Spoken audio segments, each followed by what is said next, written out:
Today, President Trump delivered a joint address to Congress in his first joint address since reclaiming the presidency. Today, I spoke with state lawmakers about Tuesday's address.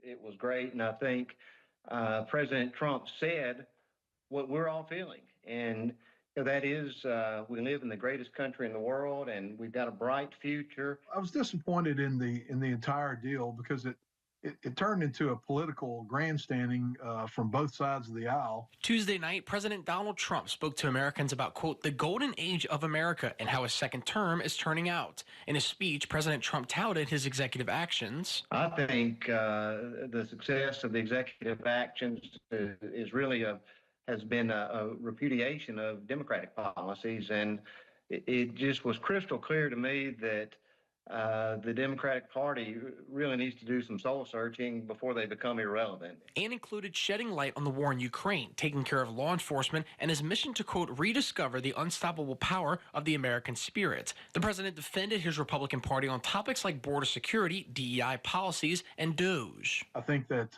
in pretty much all of these issues that the president talked about, they need to take a surgical approach to it and take a scalpel to it and quit taking a meat cleaver to these problems, because there's so many people that get caught up in the midst of this.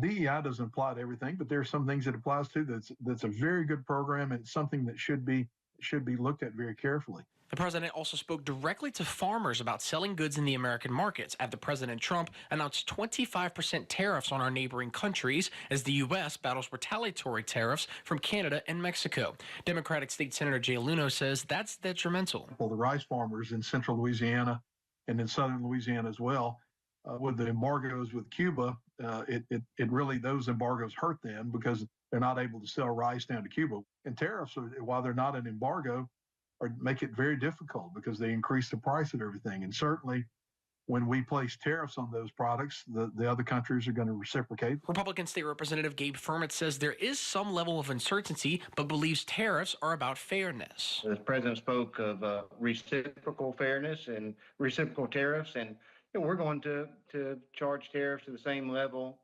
our foreign trade partners do, and like that's fair. And I know the stock market has responded negatively the first few days, but I think that's just due to the uncertainty. As President Trump's second term in office continues. And now those imposed tariffs are causing a lot of uncertainty among consumers. So let's have a look at the data. So this right here is a map of Econovis, an economic research group. And you can see Louisiana is labeled right here.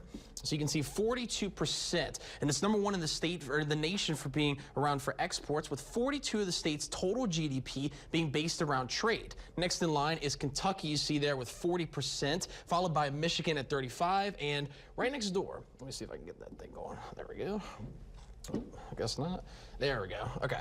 So we have that, and then we also have our neighbors in Texas right here with 32%. Now breaking that down even further. So let's go into what this looks like as well. So Louisiana State Agriculture Commissioner Mike Strain says China is one of our largest importers. Now he predicts that for our local farmers, you see wheat and grain will see the most of those impacts. Behind those two crops are things like soybeans as well as corn.